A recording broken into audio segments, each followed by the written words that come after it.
Hello everyone, it's Clay from Clay's Collections back again with part 2 of our garage sale haul. I should say second video.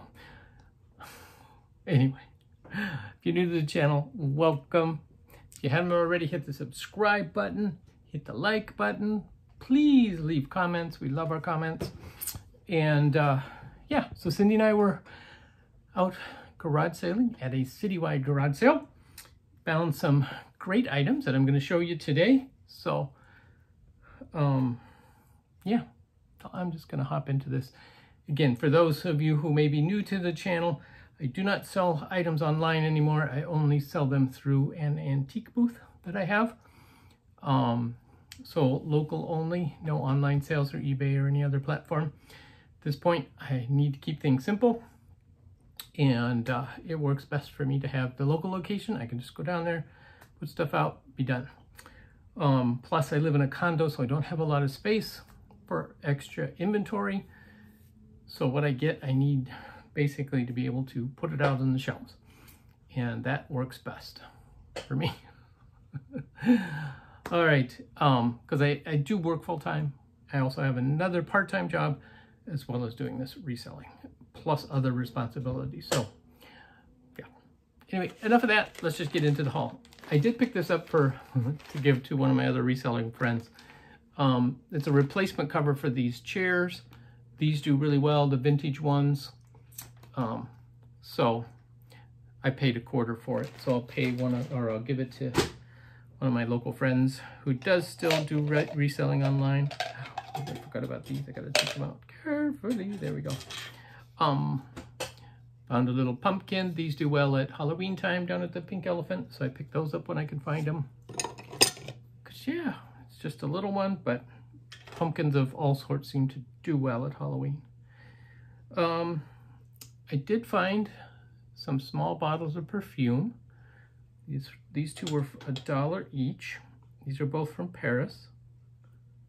So I've not looked them up to see what kind they are, what kind of value they have. I figured for $1 each, they're worth it, even if I just sell them for $5 each. And we do sell those small bottles at the antique store fairly regularly. All right, I'm trying to figure out what the best way. You know what, let's get some of these books out of the way so that I have more room to show you other things. This one I just thought was an interesting title, How to Write Science Fiction and Fantasy. Not one you're going to find very much, and it's in excellent condition, like brand new, 1990. So I like having unusual titles in my inventory. Another one that I've done well with, this is Music Legends, but this one has the local interest in that it's Minnesota's music people. So again, it's got two genres, local interest and it's musically related. Bob Dylan, who was Minnesotan, Yanni, The Replacements, that type of thing. So these are the kind of things I like to have. Local interest and others. This one was in the free box, Saints to Remember, from January to December. Like, all right then. I got 12 months of Saints. This one I paid $1 for, kind of paid up for this one, but it's a pop-up book and it's in excellent condition. Usually these pages are torn and ripped in kids' books, but this one is in great condition.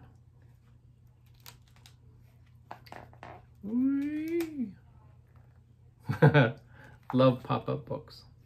So that'll be great for my inventory collection. Okay, this one I was super excited about.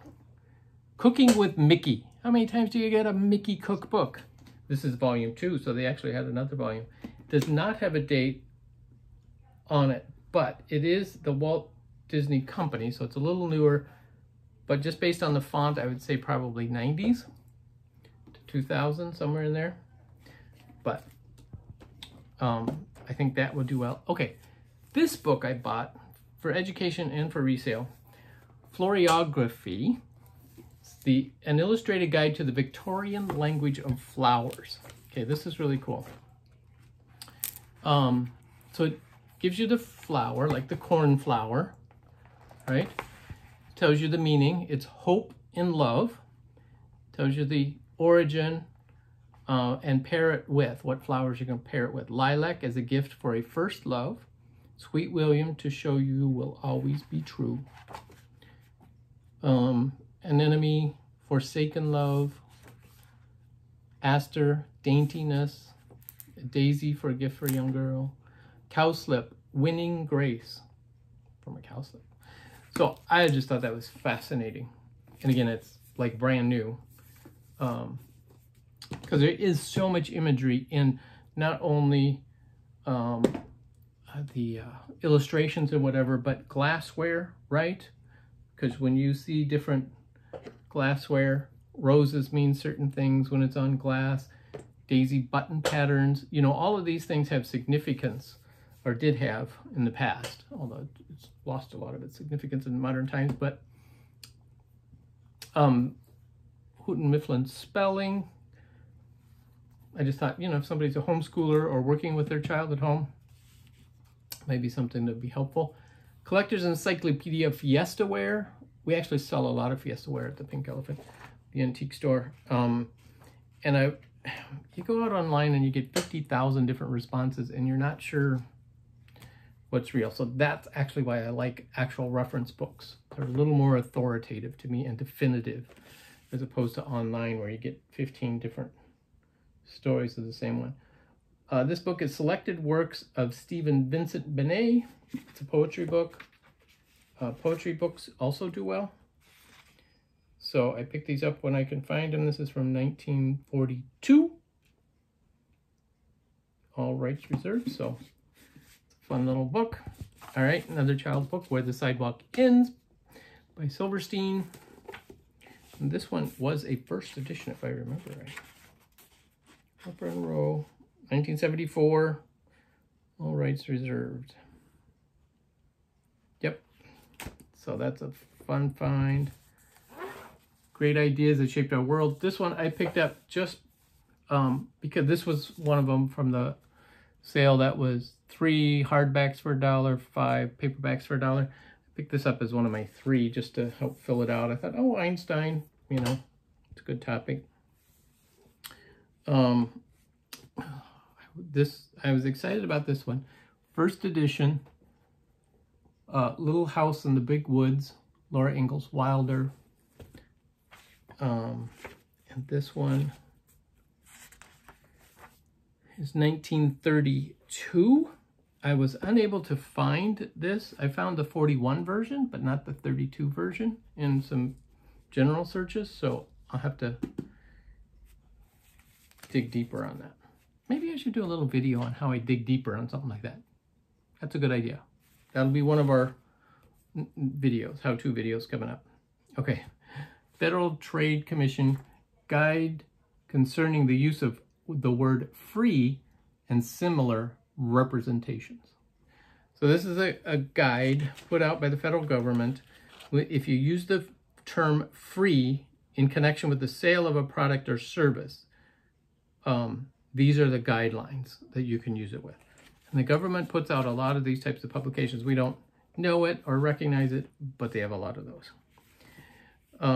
Beekeeping in Minnesota, another great local interest.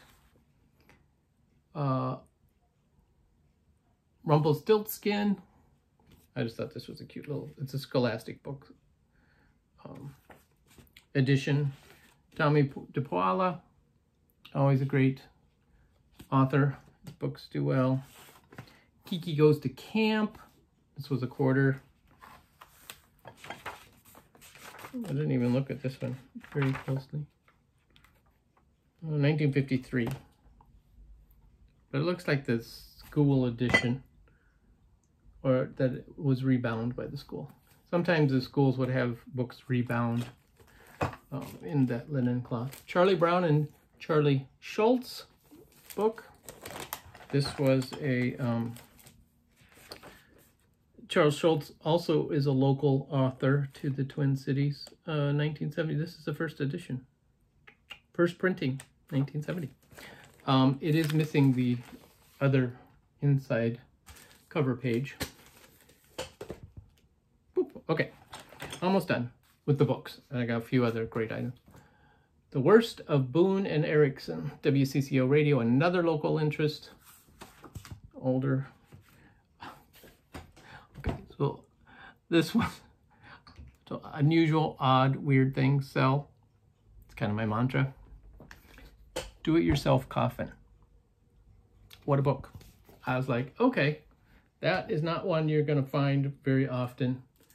And given the clientele at the Pink Elephant, they will eat that up. Okay. Okay, so Cindy found this and she showed it to me and I was like, oh, is that a, what kind of a bottle is that? This is actually a hair tonic. Right? It's by Ed Pinard, Paris. All right. So this would have been at your barber and, you know, he would treat your hair with this liquid that's still in here, in fact, and it's got paper labels. And what's interesting is when I looked these up on eBay, I couldn't find any that still have the label on them, which is interesting. Usually they still do, but this one not only has the label, it still has the hair tonic. You can make your hair nice and smooth and silky. Wouldn't recommend it, but it's like 1920s. So it's 100 years old. Found this Pepsi Cola bottle opener, still in its original package. 1980. It's a nice vintage piece. Flamingo Hotel ashtray in black glass. All right.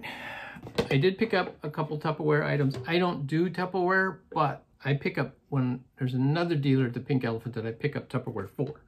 So when I see it cheap, these were 50 cents each. So, and the fun thing about these, they have the scoops with them. I don't see the scoops that often. So, all right. Now, I say the 3 best items for last. I should have said that earlier in the video. Beautiful L.E. Smith canister jar in this beautiful blue color. I paid $3 for it, so I did. It's one of my most expensive items that I bought. But these are a, you know, $30 canister in today's market, so can't beat that. The other thing, I found this beautiful glass Costa Boda bowl. It's very thick, signed on the bottom, and it still has the label on the side, Costa Boda since 1742. So what else is it? Costa Boda. Oh yeah, no, it just says Costa Boda. So yeah, great find.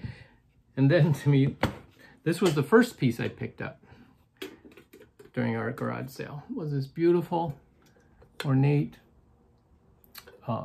dish. It's actually a divided dish inside.